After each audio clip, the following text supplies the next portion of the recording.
In this video, I'm going to teach you how to compare credit cards. Some cards are going to give you rewards in the forms of miles, some are going to give them to you in forms of points, and some are just going to give you cash back. They do all of this to kind of obfuscate what you're actually getting back, and so it's harder for you to determine which one of these cards you want to use and how do they compare to one another. So in order to do that, we're just going to look at apples to apples. To look at apples to apples, we're going to call it the 1% hack rule, which means we're going to equate whether it's points or it's miles or just cash. We're going to equate everything to 1 cent. So we're going to show you 3 different types of cards. One is cash back at 1%. We're going to also look at a 1.5%, but 1% back, which is a penny for every dollar you spend.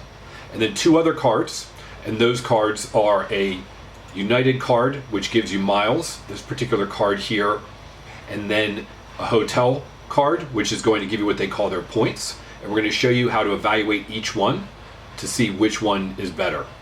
Now, when it comes to what they're giving you and what you're able to redeem it for. So on this particular card, the United card, we're just going to look at the catch-all category, which is here. You can see they show it 1 mile for essentially every dollar you spend. Forget these other categories where it's 2 times miles on a Tuesday and 3 times miles on a Thursday. Those are difficult. You're just going to look at the catch-all category because that's the one you're most going to use. So in this case, you can see our 1 cent hack rule. We're looking at an airline card and you're going to get 1 point. And as an example, you spend $10,000, you're going to get a rebate of 10,000 points.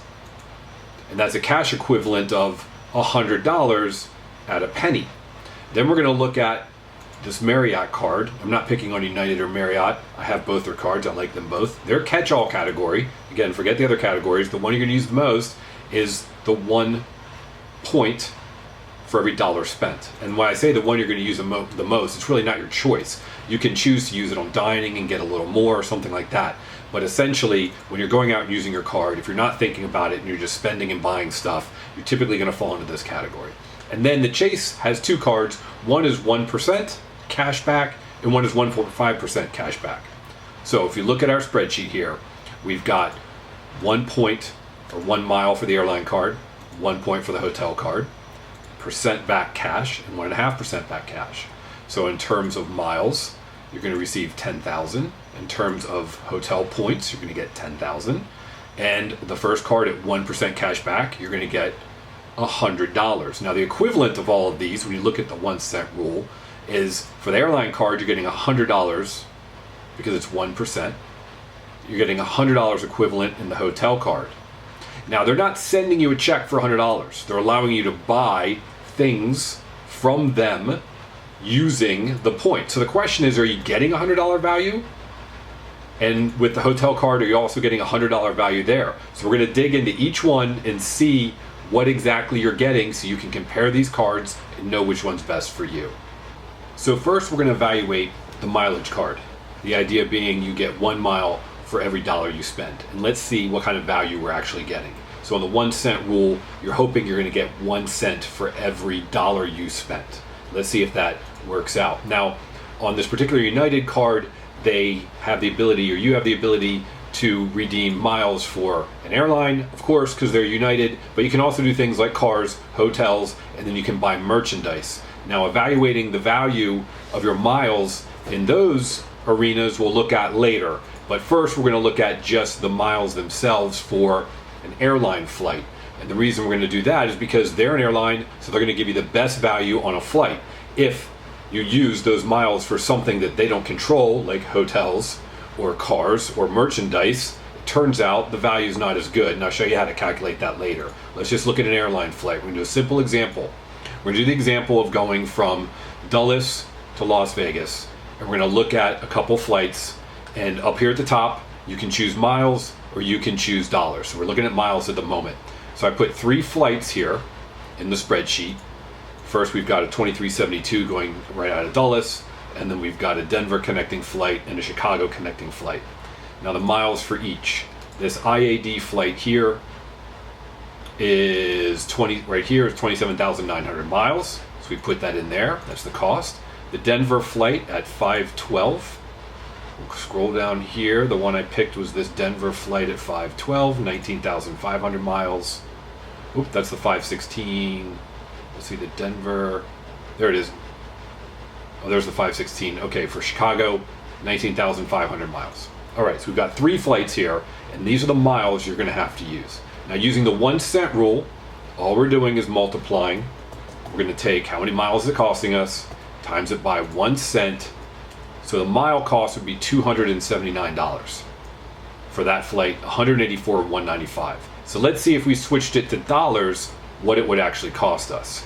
You can see I already put it in the spreadsheet, but you'll just see here, you go up and you click to switch from miles to money, back and forth. Click update. So this first one, 2372, is going to cost $679. There it is, $679. This one, the Denver flight at 512, it's taking a second to load. The Denver flight at 512, where's that one?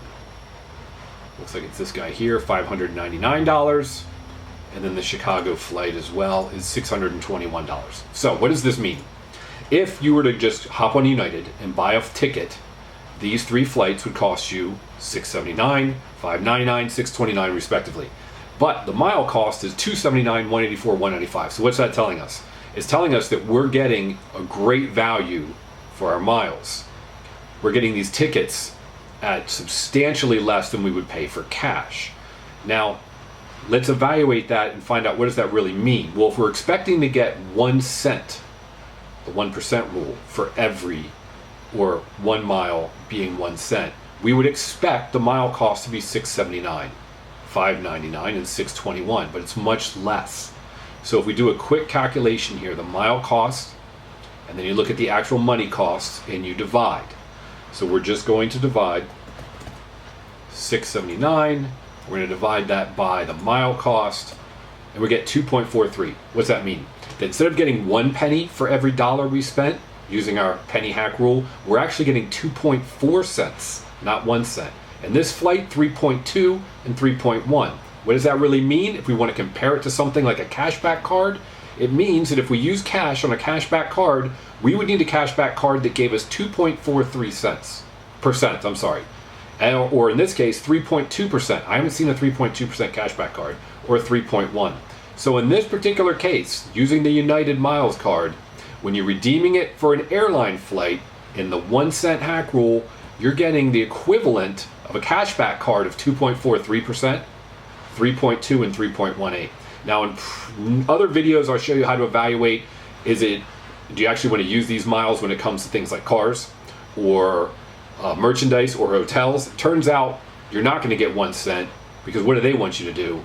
They literally want you, and the reason they give you miles instead of cash back is they would like you to use it on something else, because they're going to give you much less value. They're going to cut it in half essentially. Now we'll look at the other 2 cards and compare. So now we're going to use the example of the Marriott card, the hotel card, and what you can get using their rewards. So in this case, I just threw in an arbitrary place, Annapolis, Maryland, for one particular night. And you can see here, you can edit and change things back and forth between points and awards. I use it, if you leave it on points, the way theirs works is it's kind of nice, because it shows you the points and the price at the same time, so you don't have to bounce back and forth. So I put 3 of them down here. This particular one, the Courtyard, 22,500 of their points, $269 if you were to pay in cash. 22,500 points, or $185, and 21,500 points, or $146. We put those into the spreadsheet. So here's the points column. If you were to book one of these rooms, that's the amount it would cost you in points. And there's the actual dollar cost on their site, $269, $185, $146. So using our 1 cent rule, all you got to do is just multiply. You just move the decimal, but in this case, we'll actually multiply the cells. So in this case, using 22,500 points and the 1 cent rules, $225. So we would expect this to cost $225, this one to cost $225, this one to cost $215. Now in this case, the actual dollar cost was $269. So we're getting a $269 room for 225 points. That's good, right? The equivalent of, I'm sorry, not 225 points, for the equivalent of $225. In this case, for the 22,500, the point cost would be $225. but the actual cost would be $185. So this one's greater and these two are less. What does that really mean? Well, if you just used your cash, you'd be better off for these two hotels just paying in cash, because you're not getting a penny equivalent. And here's how you can figure that out.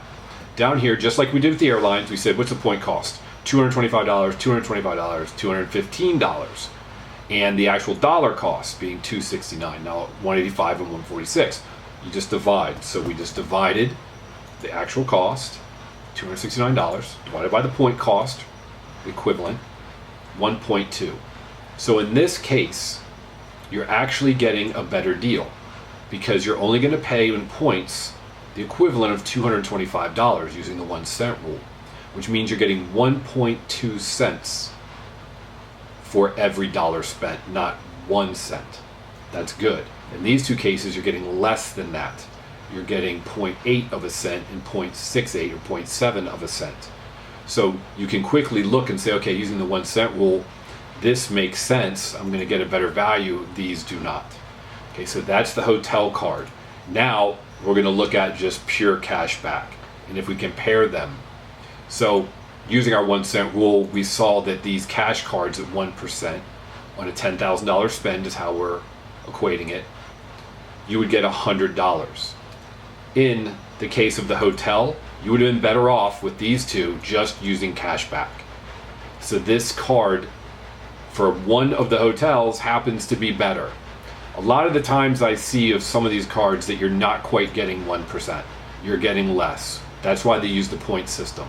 So they're not even giving you 1% back. They're giving you 0.8 or 0.6.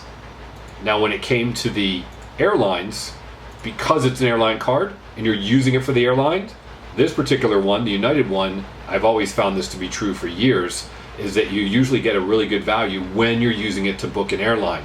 They're giving you 2.4, 3.2, and 3.18. So what does this really tell you? Now, of course, that's the 1% rule. I mean, the 1% cash back card, $100.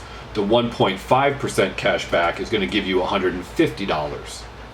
So in that case, it would be like 1.5 cents, which is 1.5%. But still, you're getting 2.4 and 3.2. So this tells you how you can quickly evaluate cards. And obviously you can see if you're using an airline card and you're using the points for airline tickets, you can get a great value, 3% back in some cases. If it's just cash, you're getting 1, 1.5, 2. And if it's a hotel, depending upon the hotel card, in this particular example, it wasn't quite 1% back. So if you're going to use your card and you want to fly a lot, you're going to get a much better value comparing these three. You're going to get essentially 3% back using the airline card as opposed to the cashback card. So in summary, use the 1% hack rule to be able to take various cards and how they're making their offers, whether it be miles or points or cashback, and evaluate them against one another. And then think about, well, how are you going to use this? If you want to fly all the time, you might put everything on your United card or an equivalent card if it's getting you 2 or 3% back. When it comes to hotels, in this particular example, it wasn't as good, so you might be better off just going with cash. You can always, obviously, just use a cash back card because you can use cash for everything. But in some instances, you're going to get a better value. So you may want to end up, and this will come back through the videos we'll put out on how you can hack these cards, and you can put part of your spend on different types of cards depending on what you want to use them for, because you may rack up enough miles that you don't have a chance to even use them all, so you might as well spread that among cards. But this video, just use that 1% hack rule, compare cards easily. Airlines, hotels, doesn't matter who it is, doesn't matter what bank it is, they all want to confuse you by throwing miles at you, throw points at you, and then you have to figure out, well, how do I equate this? Use the 1% hack rule.